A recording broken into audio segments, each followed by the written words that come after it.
Hello po sa inyong lahat mga ka-crypto. Ako po si Pinoy Crypto Trader at sa video na ito ay atin pong pag-uusapan ang tungkol dito kay XRP. Kung saan ang sabi po rito ay XRP wallet associated with Musk address could signal next XRP all-time high. Kaya yan, meron daw pong isang XRP wallet na mukhang may kaugnayan po ito kay Ginoong Elon Musk sa address po na pagmamay-ari ni Ginoong Elon Musk. At ayan, ang posibleng ito raw ay siyang magbibigay ng signal sa susunod kung kailan aakyatin or kung kailan magkakaroon ng panibagong all-time high itong si XRP. Kaya yan, atin pong aalamin ang paliwanag dito kung bakit nila nasabi na ito raw ang magdudulot ng signal sa para magkaroon ng panibagong all-time high si XRP. Pero bago po tayo magpatuloy, ay nais ko lamang po munang bigyang linaw ang aking disclaimer kung saan ang nilalaman po ng video na ito ay hindi po ito isang financial advice. For education and information purposes lamang po ang layunin nito. Maliban po dito ay nais ko na rin pong magbigay babala na wala pong kahit anumang group chat ang Pinoy Crypto Trader. At ayan, an XRP liquidity tracking resource recently identified a smart wallet that it believes could help signal when XRP has reached its next all-time high price. Kaya ayan, isang tracking resource daw ang nagawang nakapagtukoy sa isang smart wallet na siyang ayon po sa paniniwala ng tracking resource na ito ay ito raw yung makakapagbigay ng signal kung kailan magagawang akyatin or makakapagtala ng panibagong all-time high itong si XRP. The liquidity tracking resource identified as XRP Liquidity on X disclosed this in a recent post. The team behind the resource called attention to a smart money wallet associated with an address with the tag Musk. Kaya ayan, ang tracking resource po na ito ay tinatawag na XRP Liquidity.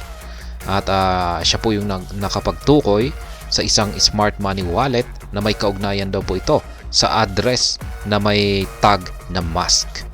Yan. Pero syempre hindi natin alam kung ito nga ba ay talagang pag-aari ni Ginoong Elon Musk or baka isang individual na talagang siya ay isang followers or talagang idol na idol talaga si Ginoong Elon Musk kaya ginamit niya ang tag na Musk. They revealed that the individual behind the wallet is fascinated with popular figures associated with astronomy.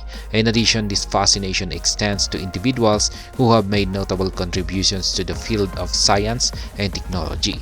Yan, kanila daw pong napag-alaman yung tao raw na nasa likod ng wallet na ito. Yan, itong smart money na ito na may tag na Musk ay mukhang meron daw po siyang fascination or parang interest dito sa astronomy. Ayan, yan po ay ang science ng kalawakan. Yan po yung actual na tweet rito ng XRP Liquidity. Sometimes I like to browse through the XRP wallets. This one is associated with a wallet named Musk, whom is infatuated with all the famous astrologers. Musk was the newer wallet but sent all the XRP to a no-name wallet now containing 17 million XRP. Kaya yan, this wallet timed the 2018 ATH. Ayan po yung smart money wallet dito na nagawang i-identify or tukuyin ni Liquidity, XRP Liquidity. Notably, the whale has wallets with tags such as Isaac Newton, Andreessen Turing, Sagan, Faraday, and others. These addresses have been around for a long time, having all been activated in 2013 and 2014, shortly after XRP started trading. Kaya yan, lumang-luma na pala yung mga wallets na ito.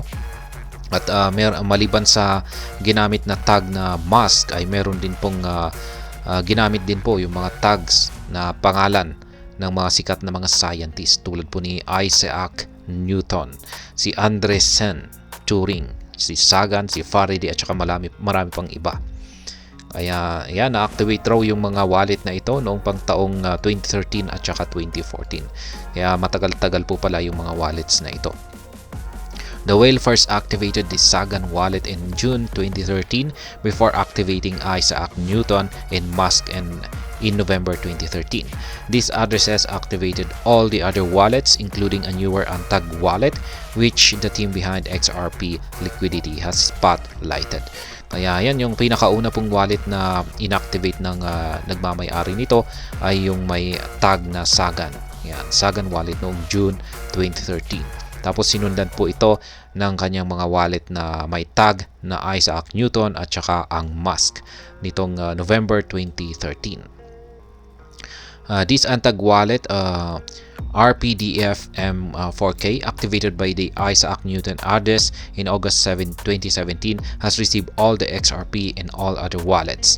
Interestingly, all other addresses transferred their holdings to this wallet on August 26, 2017, bringing its balance to 20 million XRP at the time. Ayan, meron pong isang Antag wallet at ito po yung kanyang yung ending ng kanyang address, RPD FM4K. Yan, wala po siyang tag. Ngayon ay na-activate daw po ito sa Isaac Newton address noong August 2017. Ngayon yung ginamit daw po yung address na ito para ilipat lahat ng laman ng ibang mga wallets papunta rito. Kaya noong August 26, 2017 ay meron na po itong nilalaman na 20 million na XRP. A potential indicator of the next XRP all-time high, or ATH. The address has held onto most of these XRP tokens for over 6 years. However, the XRP liquidity team identified that this wallet transferred a total of 2.99 million XRP to Bitstamp in December 2017, a few days before XRP clinched its all-time high of 3.31. Kaya, ayan, yung mga XRP tokens daw na ito na nilalaman ng mga smart money wallet na ito ay ito ay hino-hold ng nagmamay-ari nito ng higit 6 years na or 6 na taon. Kaya ayan, ang XRP liquidity team ay nagawa po nilang tukuyin na ang wallet na ito ay nag-transfer daw po ng 2.99 million na XRP dito kay Bitstamp nitong nakalipas na December 2017. Ilang araw lamang daw po bago nagawang akyatin ni XRP ang kanyang all-time high na nasa $3.31. Recall that XRP was already witnessing massive bullish momentum as of December 2017, riding on the uptrend that began on December 11, 2017. The address in question moved the 2.99 million XRP to Bitstamp on December 14, 2017 across 3 equal transactions. Yan po ulit yung talagang inimbestagahan talaga ni XRP liquidity yung naging mga transactions ng nagmamay-ari sa wallet na ito. XRP sustained its bullish momentum and skyrocketed to $3.31 ATH merely 21 days after the wallet executed these transactions. Following the transfer, its balance dropped slightly to 17 million XRP. The address has continued to hodl this 17 million XRP to this day. Kaya ayan, yung ibig pong sabihin sa madaling salita ay parang yung nagmamay-ari ng wallet address na ito ay parang alam na alam niya kung kailan mag-i-skyrocket or magkakaroon ng panibagong all-time high itong sa XRP. Parang ganyan po yung sinasabi ng XRP liquidity dito. In a subsequent post, the XRP liquidity team advised investors to keep a watchful eye on the XRP wallet. They emphasized that if the address executes another batch of XRP transfers, it could be an indication that XRP is on its way to hitting another all-time high. Kaya yan po yung sinabi ng XRP liquidity team. Yan na tayong mga investors na XRP ay tutukan daw po natin yung XRP wallet na ito. Kasi kung pagkasakaling ito na naman ay magsasagawa ng kanyang transaction, ayan, at magtra-transfer ito, ay malamang ay isa itong indikasyon na si XRP ay magkakaroon na naman ng panibagong all-time high. Ayan. Nonetheless, this smart money is not guaranteed to be a reliable indicator of the next ATH. As such, investors should not take this as a financial advice. XRP currently changing changes hands at 0.5612, up by 1.14% over the past 24 hours. Despite its upward momentum, investors have bemoaned XRP's slow growth compared to other assets. Ayan, ngayon ay sabi po nila ay yung smart money raw na ito hindi raw po garantisado na ito ay maaasahan na indicator.